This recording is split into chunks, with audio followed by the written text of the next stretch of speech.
बिस्मिल्लाहिर्रहमानिर्रहीम अस्सलाम वालेकुम नाज़रीन मेरे बोलो मेरे भैनों ते भरावां नूं खुशामदीद मेरे चैनल ते। तो जी अज की वीडियो तुसीं देख रहे होंगे कि असीं किसी होर जगह ते आके खाना बना रहे हैं।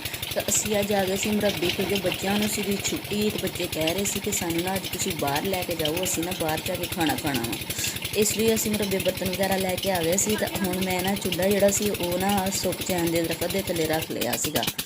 ते शायद मैनू दरखत का भी इन्ना नहीं पता, तो इसलिए माजरत, मैं शायद बेरी है, मैनू ये भी नहीं पता। मतलब कि काफ़ी मुरब्बे मैं आनी है, मैनू इन्ना ना हले दरख्तों के बारे कोई नॉलेज नहीं है। तो असी बना रहे सी बिरयानी, तो आँच कभी मेरी बंद हो जाती सी ते कभी मतलब कि चीज़ जी सी थोड़ी जी जल जाती सी, क्योंकि हवा बड़ी तेज़ सी। मैं बार बार ना बच्चों को यही कह रही सी कि कोई चीज़ लिया के होर नज़दीक रखो, ताकि जड़े ना मतलब कि हुण बिरयानी शुरू की इत्थे बनानी वो आसानी के नाल बन जाए। चिकन भी तकरीबन मैं अच्छी तरह मैं क्या बनाई कर लवां, लेकिन काफ़ी ज़्यादा टाइम लग गया क्योंकि हवा बड़ी तेज़ चल रही सी। तो हुण तकरीबन चिकन नूं 2-3 बारी जो कवर किया वा, तो वह आयल जड़ा ना बाहर निकलण लग पिया वा। तो इत्थे ना माहौल जड़ा सी बड़ा ही ज़बरदस्त सी, क्योंकि बारिश हुई सी सुबह टाइम। तो एक हर पासे जड़ा ग्रीनरी वगैरह देख के ना तो दिल जड़ा सी ना वाहवा बंदे दा ना खुश हो जाता वा। मैं ना इन्हूं थोड़ी देर वास्ते कवर कर दिता सी। मैं क्या चलो ना थोड़ी देर वास्ते जड़ा चिकन का कच्चापन वो भी खत्म हो जाए। हुण तकरीबन जड़ा चिकन से वो साडा ना बनाई ते आ गया सी, आयल भी इहदे किनारियां तो बाहर आ गया सीगा। तो मैं हुण इहदे विच पानी ऐड कर दांगी, तो फिर मैं ना बिरयानी लगा दांगी जी दम। जी बिरयानी दे नूं मैं दम लाउण लगी हाँ। मैं ना हुण इहदे पाता वा कलर, ते इहनूं कर दिता 15 मिनट वास्ते कवर। ये नाज़रीन बिरयानी जी है ना मेरी तैयार हो गई है। पहले मैं थोड़ी जी बच्चों को चैक करवाई है, कहते हैं कि मम्मा ना बड़ी मज़े की बनी है।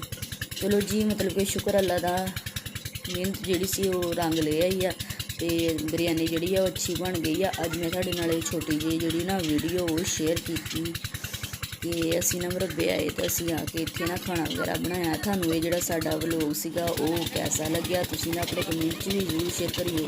तो हुण मैं ना बच्चों पा के दूँगी, क्योंकि बच्चे भी सुबह के टूबल से नहा रहे आ। तो उन्होंने भी भुख लगी हुई है, तो कह रहे हैं मम्मा असी ना टूबल के उपर जाके ना तो उत्थे बैठ के ना टूबल के पास जाके तो असी उत्थे खाना खाना। मैं क्या चलो जिदा बच्चे अच्छा लगता वा, जो छुट्टी है चलो बच्चे भी चंगी तरह ना मतलब कि इंजॉय कर लैन। तो फातमा भी बड़ी भुख लगी हुई सी, उत्ते नहांदी नहांदी बाहर आई है टूबल विचों, मम्मा जी मैनू जल्दी जल्दी ना खाना दे दो।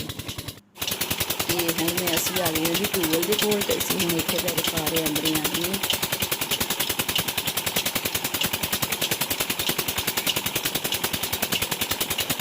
नाज़रीन आई जी थानू मेरी जी रूटीन आ असी मुरब्बिया का जोड़ा खाना बनाया थानू कैसा लग्या, मैनू ना कमेंट करके जरूर दसियो।